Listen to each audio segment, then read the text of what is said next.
జరుగుతుంది. ప్రభుత్వం అయిపోగానే ఏదో ప్రభుత్వం యొక్క టెన్యూర్ తో ఆ ఎమ్మెల్సీ పదవి యొక్క గడువు ఎమ్మెల్సీ 6 సంవత్సరాలు ఉంటుంది, అది పక్కన పెడదాం. కానీ ప్రభుత్వం అధికారంలో ఉన్నప్పుడే తీసుకొని ఎర్లీగా తీసుకోవాలనేది చాలా మంది ఆశ ఉంటుంది కదా. బ్రహ్మనాయుడు గారు, కూటమి అని చెప్పేసి 3 పార్టీలు ఒక మహాసంద్రంగా మారి ఎలక్షన్కి వెళ్ళినాయి. ఖచ్చితంగా కొన్ని త్యాగాలు చేయాల్సినటువంటి సీనియర్ నాయకులు త్యాగాలు చేశారు. ఆ త్యాగాలు చేయనటువంటి పక్షంలో కూటమిగా ఏర్పడేటువంటి పరిస్థితి ఉండేది కాదు. ఇప్పుడు జనసేన లాంటి ఒక పార్టీకి 21 సీట్లు ఇచ్చారంటే 21 మంది తెలుగుదేశం పార్టీకి సంబంధించినటువంటి నాయకులు త్యాగాలు చేశారు కదా. వారందరినీ ఎక్కడో చోట అకామిడేట్ చేయాలి అన్నప్పుడు అందరికీ ఒకేసారి ఇవ్వడం కుదరదు.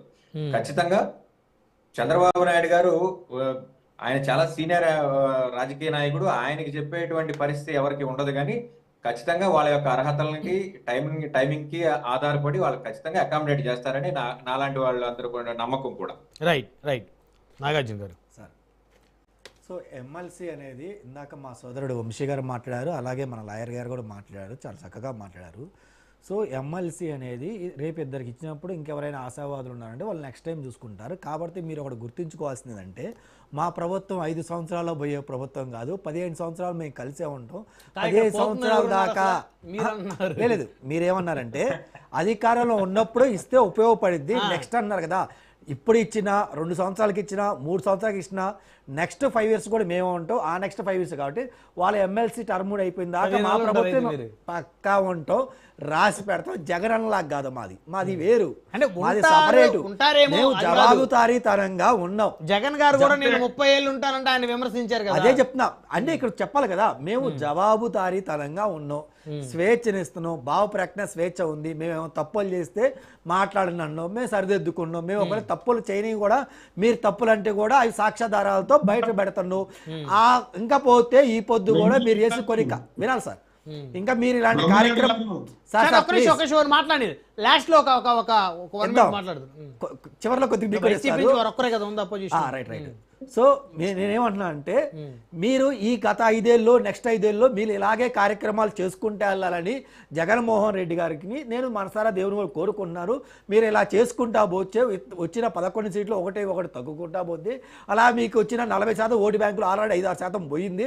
ఇంకా 30-32% ఉంటుంది. అది కూడా ఇంకా ఇలాంటి కార్యక్రమాలు చేసుకుంటా ఉంటే ప్రజలు అది కూడా తీసేస్తారు. అది నేను చెప్పదలుచుకున్నా సార్.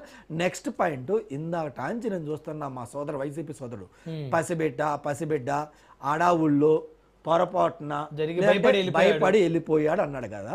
నేను అడిగేదంటే భయపడి వెళ్ళిపోతే సెటిల్మెంట్లకి 8 లక్షలు ఇస్తాను 10 లక్షలు ఇస్తాను ఎవరు మాట్లాడారు? అది కూడా మన క్వశ్చన్ చేయాలి మనం. ఆ కుర్రోడు మాట్లాడారా, సిదిలి అప్పలరాజు గారు మాట్లాడారా? మరి సిదిలి అప్పలరాజు గారు మాట్లాడితే మరి ఆయనకి అన్నీ తెలిసే జరిగినాయి కదా. మరి అలాంటప్పుడు వాళ్ళ కొడుకుని సరెండర్ చేయకుండా పక్కన వాళ్ళు ఎందుకు సరెండర్ చేశారు? పవన్ కళ్యాణ్ గారు ఫోన్ చేసి ఏమన్నా చెప్పారా? నారా చంద్రబాబు నాయుడు గారు ఫోన్ చేసి అని చెప్పారా? మా మాధవన్న ఫోన్ చేసి అని చెప్పారా? మాకేం సంబంధం? ఇక్కడ అక్రమ కేసులేంది, ఇంకో సక్రమ కేసులేంది?